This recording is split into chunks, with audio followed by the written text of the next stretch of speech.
if at some point, obviously the budget has a couple more stages to go through before it even gets to taxpayers who can vote it up or down, but if somewhere along the line, wherever in this process, you're charged with the decision of how do we make more savings, how do we bring in more income, where do you look? Do you look for more taxes, or are you going to look for a decrease in the increase of the town side of the budget or the education side? Where are you looking? Well, as I said, we have to be advocates for the budget we present. There are people that want to cause, they don't feel the town has felt enough pain yet. They feel that much more can be taken out of the budget. Like I said, some people want to advocate for up to $2 million taken out of the Board of Education budget. There's a lot of people that, from both sides of the ticket, so it's not even a political issue, say that the town side of the budget is way too low. They should put more money back in. You know, I don't think anybody's going to be voting for that. But as far as any future adjustments that have to be made, I just really have to stress on everybody out there, all your elected officials, to advocate for the budget once it gets through the system. The town council is going to want to make some cuts. I'm not sure what they are. The Board of Finance is going to want to make some cuts. I'm hoping they're all minimal, because I think we've basically hit a threshold where we can't cut any deeper. Every year we seem, I've been in town for over 20 years now, and every year we seem to nickel and dime our projects.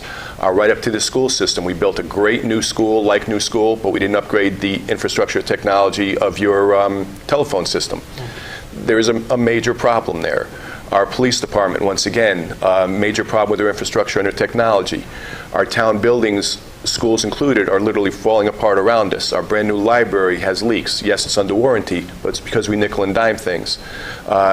Chalk Hill, just a few years ago, they wanted to rebuild it. Now they want to shut it down, or people want to shut it down. We need to have a long-range plan, and those plans will take money, they will take time, they will take effort, and we really need the people, once and for all, to believe in their elected officials and believe that we're doing the best thing for the town.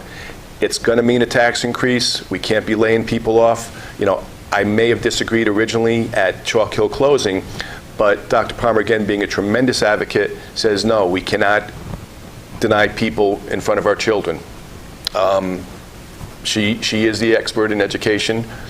We may have to close the building. That's up to your Board of Education. But we will make sure that if that building is closed, we do the best thing for the community, whether it's running programs or running things for revenue. They'll actually enhance the community. So there's got to be a give and take. Dr. Palmer and her staff, my staff, on Monday will be meeting just exactly how to iron these things out. So once again, I'm really, really hoping, as I said the last interview, that we pass this budget the first time. It is a well thought out budget. Again, the town side couldn't be any lower and still maintain the services we provide in town. And I will stand 1,000% behind the budget that I proposed. If the town council, Board of Finance decides to cut before the taxpayers, there's not a lot I can do about that, but I urge the taxpayers to get out and vote, and I will urge them to vote for the budget. That's why they voted us in. Yeah, just one more. You mentioned the Chalk Hill plan, obviously a very topic widely discussed here at Masuk, and you mentioned that you're going to be talking with Dr. Palmer in the near future. What different proposals have you raised or will you raise? You don't have to get into specifics, but what are some other ideas that you know are on the table? Well, Dr. Palmer, again, is whom I consider an educational expert. She's done a lot of studies into how to move things around if this building was to close. Now, saying that, it looks like they're going to do it. My portion is now to say how we can use that building the best. I'm not going to tell an education person how to run education. I'm not going to tell my public works how to do roads. I'm not here to micromanage. I'm here to make the best of a situation. If that building is closed, I want to make sure that we do what's economically best for the town of Monroe. If that's closing it down for good and just keeping it open until whenever we can open again, I would not like that option, because we use it for Parks and Rec programs. We can use it for a vast variety of community programs, but it has to be self-sustaining. We have to make a profit, some revenue on it. So that's going to be my goal, to work with Dr. Palmer and her staff to do that. I don't want to hear the fact that we may be cutting athletics, being a huge part of my life. That would be like closing down this TV studio, closing down the library, closing down music.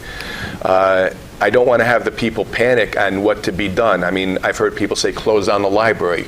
It's a community center. It's something we have to use, especially in these economic times. We have to keep the library open as much as we can. Senior center, we're going to be seniors pretty soon, believe it or not. And we have to keep that open. There's a lot of services that provides for our seniors, and that's a growing population, and that's what the town is finding out now. So once again, I urge you all to come out and vote for this budget. It is a good budget. We can disagree on how money's being spent. If you don't like it in education, don't vote no, because you're going to be cutting things on the town. If you love what the town's doing, don't cut, because you're going to be cutting what's education. Dr. Palmer and your Board of Education has worked tirelessly to get this budget out for you, the people, and we need to support it. Thank you very much. Thank you. And to our audience, thank you for tuning in, and we hope you continue to tune in to Channel 17. Thank you, Mr. Vavrek. Thank you, sir.